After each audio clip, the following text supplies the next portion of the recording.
బాపట్ల జిల్లా చీరాలలో TDP MP అభ్యర్థి Tenneti Krishnaprasad, MLA అభ్యర్థి కొండయ్య మీడియా సమావేశం నిర్వహించారు.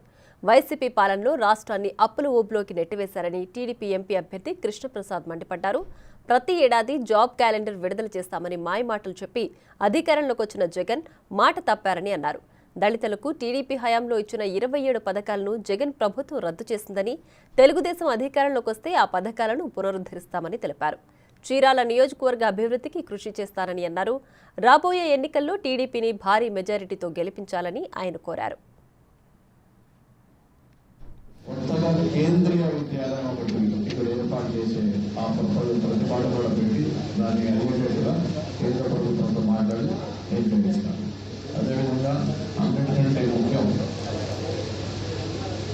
సముద్ర ప్రాంతాన ఉన్న గ్రామాల్లో ఉప్పు నీళ్లు ఉండడం వల్ల అక్కడ తాగునీళ్ళకి చాలా ఇబ్బంది కలుగుతా ఉంది గ్రామస్తులకు. ఆ సమస్యని ఎలాగా మనము పరిష్కారం చేయాలి, దానికి ఏం చేస్తే బాగుంటుంది, ఎలా చేస్తే బాగుంటుంది, అది ఎంత ప్రాజెక్ట్ అయినా సరే దశల వారీగా తప్పనిసరిగా అది చేసి చూపిస్తాం.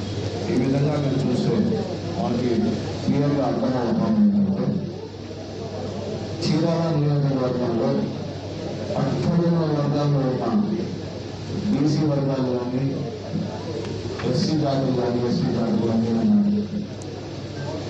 వాళ్ళకి తక్షణమే మంచి స్కీమ్స్ చేసి మంచి ఉపాధి అవకాశాలు అందించి వాళ్ళకి స్కిల్ డెవలప్మెంట్ గురించి బ్యాంకు లోన్లు స్కీమ్లు అటువంటివి కూడా కొత్తగా ఇన్నోవేటివ్గా ఏర్పాటు చేసి ఇక్కడున్న అందరికీ మంచి అవకాశాలు గురించి వాళ్ళు కూడా జీవితంలో కొత్త అడుగులు వేసి జీవితంలో వాళ్ళు కూడా ముందుకు వచ్చి వాళ్ళ జీవితాన్ని చక్కబెట్టుకుని, అదేవిధంగా భావి తరాలని బ్రహ్మాండంగా వాళ్ళు చేసుకుని మంచి కాన్వెంట్ స్కూల్ పంపించి వాళ్ళు కూడా ఇంజనీర్లు అయ్యి అమెరికాకు వెళ్ళి అక్కడ ఎడ్యుకేషన్ వాళ్ళు కూడా మంచి పక్కా ఇల్లు ప్రతి ఒక్కరికి ఒక హౌస్